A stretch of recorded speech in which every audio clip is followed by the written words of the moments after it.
Bueno, hoy, como saben, vamos a hablar de la importancia de la función paterna. Una función que yo acá he subtitulado una función en vías de extinción. ¿Por qué en vías de extinción? Bueno, ahora con el auge de las mujeres que trabajamos, somos independientes, tenemos de pronto mucho dinero, entonces pretendemos tener los hijos y criarlos nosotras, ¿verdad? Pasárselos a nanis muy bien pagas, y ser madres solteras. Adoptamos un niño o lo podemos llevar en nuestro vientre con un donante amigo, ¿verdad? Vale decir un amigo, el ex esposo. Esto está ocurriendo y entonces hay una desintegración de la familia a expensas de la idea feminista que no está haciendo nada bien a nuestros adolescentes, ¿verdad? Porque ellos necesitan, como vamos a ver, la función del padre fundamental, que vamos a ver, complementada con la función de la madre. Cuando hablamos del padre de hoy, hablamos del padre maternizado, ¿no? Debido a este cambio civilizatorio, a este cambio en la noción de lo que es mamá y lo que es papá. Y entonces este es el papá que nosotros conocemos, el padre maternizado, acá está listo, pertrechado con todas sus mamaderas para cuidar a sus hijos, ¿verdad? Hoy en día, en muchos hogares, las mujeres son cabeza de familia y entonces el papá es full-time papá, ¿verdad? O tiene a veces una actividad part-time ayudando a la esposa, ¿verdad? Bueno, todo esto es lo que llega a nuestra mente cuando hablamos del papá maternizado. Pero yo quiero profundizar el concepto y llevarlo al campo de la sociología, de la antropología, ¿verdad? De la función paterna, de la psicología y aportes del psicoanálisis. ¿Cuál es la función paterna fundamental que se está perdiendo en esta sociedad sin padres? En la civilización tenemos que tener en cuenta que prevalece la monogamia, ¿verdad? ¿Por qué en la civilización? Bueno, anteriormente ha habido varios tipos de familias, ¿verdad? En el periodo de la barbarie, el periodo del salvajismo. Pero después, cuando entramos más o menos en la época de la agricultura y la ganadería, se establece por necesidad de traspasar el patrimonio la monogamia.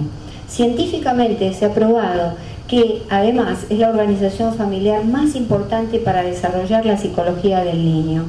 Y entonces esto nos lleva al triángulo de la familia. Ojo, no es la triangularización que implica una disfunción familiar en donde se crean alianzas en contra de uno de los miembros de la familia. Sencillamente hablamos del triángulo de la familia, en donde la función del padre se complementa con la función de la madre para poder estructurar lo que se llama el psiquismo del niño. Función del padre, función de la madre. Es decir, esas funciones y esos roles complementarios. Por eso mamá no puede ser mamá y papá no puede ser tampoco papá y mamá.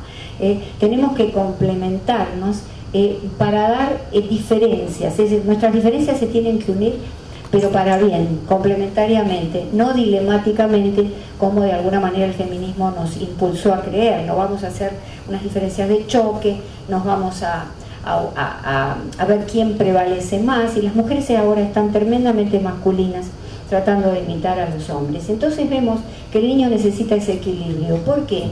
Porque este es el equilibrio del universo. Si nosotros vemos la luna y vemos el sol, y yo no estoy diciendo que la mujer sea luna y el varón sol, no estoy hablando de esas cosas.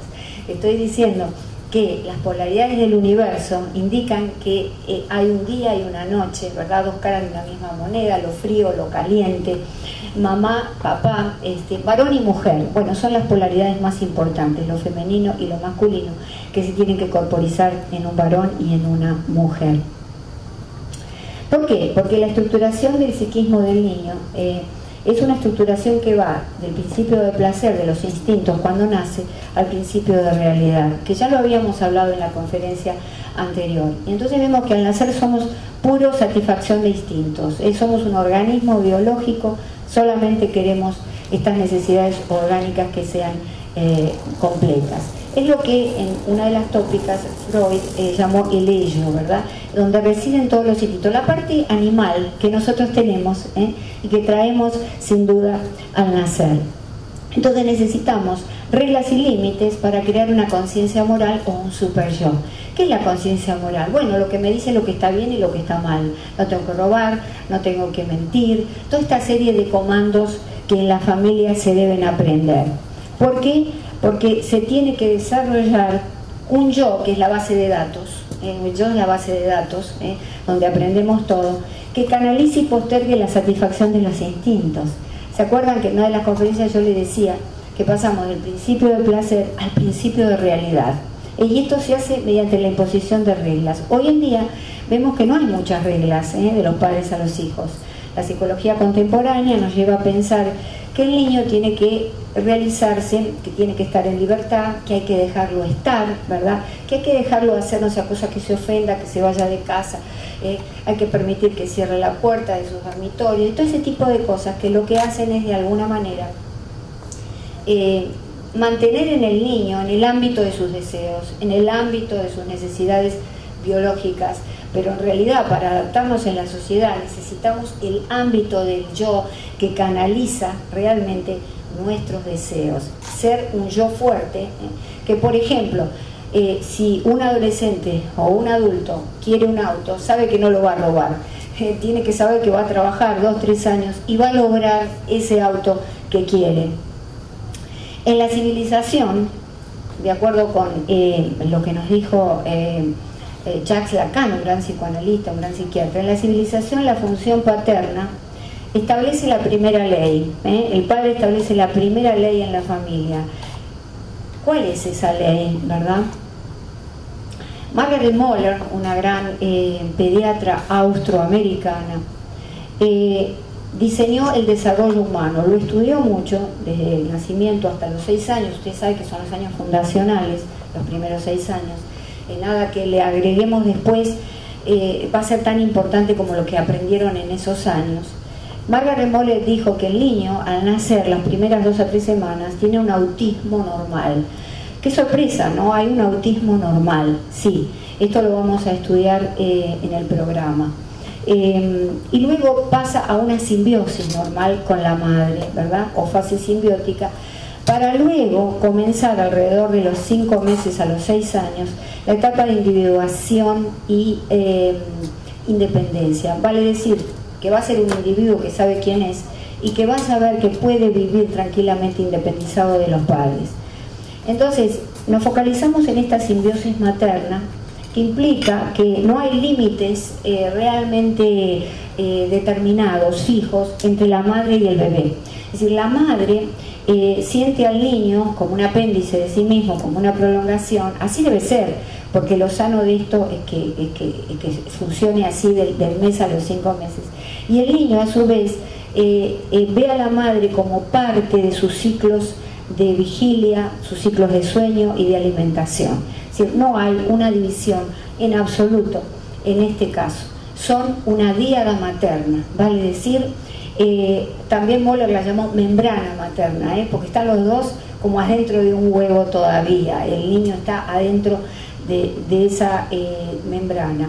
Entonces la simbiosis materna es algo que heredamos nosotros de los animales, porque usted sabe que en la naturaleza existe una simbiosis en el mundo animal, y la simbiosis es la fuerza más importante que existe en la Tierra para formar nuevos colectivos sociales, es decir, para que 2 especies, en el caso de la naturaleza, se beneficien. Por ejemplo, aquí vemos un lagarto con un pajarito. El pajarito le limpia la lengua de los desperdicios que quedaron, ¿verdad? Y se alimenta de ello. El cocodrilo tiene de alguna manera un cepillo dental que le limpia todas sus impurezas.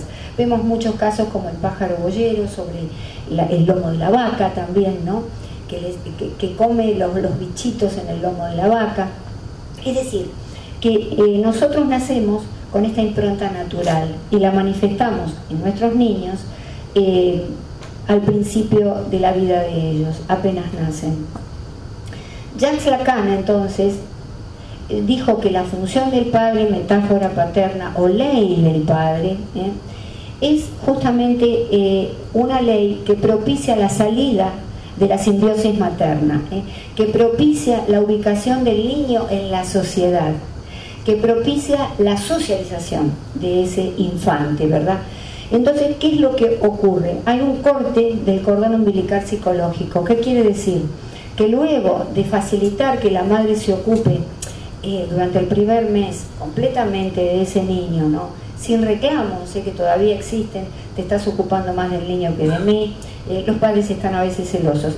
La madre tiene que poder ocuparse del niño en un 70-80%, lo ideal es en un 100%, hacia la salud mental del niño en ese primer mes. Entonces comienza del primer mes al quinto mes esta intervención del padre. ¿Y el padre qué hace? Separa a la madre del niño y le dice al niño, porque todo esto va a nivel inconsciente, le dice al niño, esa mujer es mía, tú tendrás que salir a buscar tu pareja en la sociedad, vale decir, le enseña la ley de la exogamia, ¿verdad?, que es tan importante, porque no cabe duda, para hombres y mujeres el primer amor es la madre.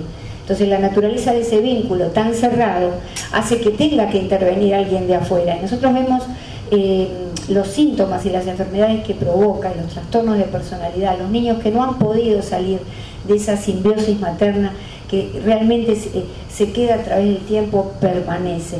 Y entonces en el fondo lo que está enseñando a través es la prohibición del incesto.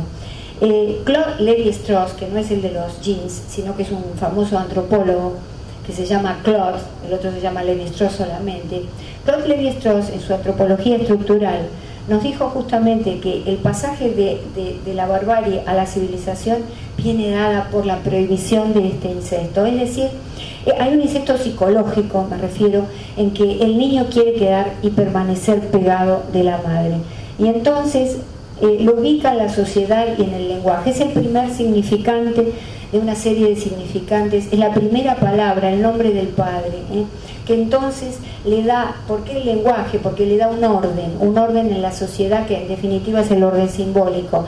Soy Luisito, hermano de fulano de tal, hijo de esta mujer, hijo de este hombre. Es decir, se tiene que unir en ese orden como se une el sujeto, verbo y predicado para justamente hacer algún tipo de sentido. Nosotros vemos que lamentablemente en la locura, en la psicosis, se ve esta pérdida de la función del lenguaje porque no ha habido una adecuada proyección o establecimiento de la ley del padre.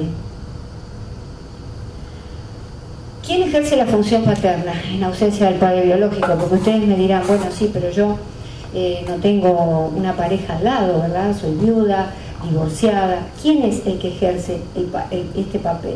Y entonces vemos que puede ser el tío, el hermano, el padrastro, el abuelo, el amigo de la familia, un sacerdote. Alguien que pueda, digamos, estar estableciendo a un otro fuera de esta díada y que ese otro separe a la madre del niño. No es solamente durante el mes. Hay realmente una gran cantidad de casos en que esta simbiosis se prolonga y no hay separación posible alguna.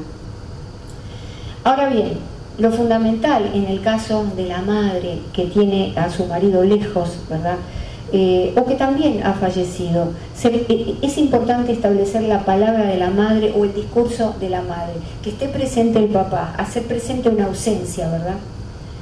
Y vemos que entonces la madre, a través de decirle ciertas cosas, hace presente la ausencia del padre. ¿Qué diría papá si te viera hacer tal cosa? A papá no le gustaría esto. Vale decir que para que exista la ley del padre nos tenemos que poner de acuerdo que la mujer debe permitirlo y debe presentar al padre al hijo para que el desarrollo sea completo, ¿verdad? Esto es todo a nivel del inconsciente, pero resulta que si no se establece, hay muchos chicos que parecen normales, pero en realidad tienen grandes problemas. Lacan decía, por ejemplo, que el que no establece muy bien esta ley fundamental del padre, son personas que no se respetan demasiado a sí mismas, que no respetan las leyes de la sociedad en donde se tienen que adaptar y vivir, y además entran en crisis pasionales o crisis de violencia, porque el padre establece esta ley. Y vemos en esta sociedad que los padres ya no están, ¿verdad? Y entonces le tienen miedo a los hijos o se transforman a la larga en el padre fraternizado. Y entonces nos tenemos que preguntar si bien es bueno que el padre se acerque al hijo desde otro punto de vista menos autoritario. Lo que yo digo es que no tiene que haber autoritarismo, pero tiene que haber lo que en psicología se llama autoridad experta, es decir, el padre con autoridad experta, que se acerca, que empatiza, pero que le hace ver que es el padre, que no es un bari-bari, que no es el amigo, es el padre. porque no podemos ser amigos de los hijos, sino quiénes son los padres. Esta es, digamos, una reflexión importante que tenemos que llevar a cabo.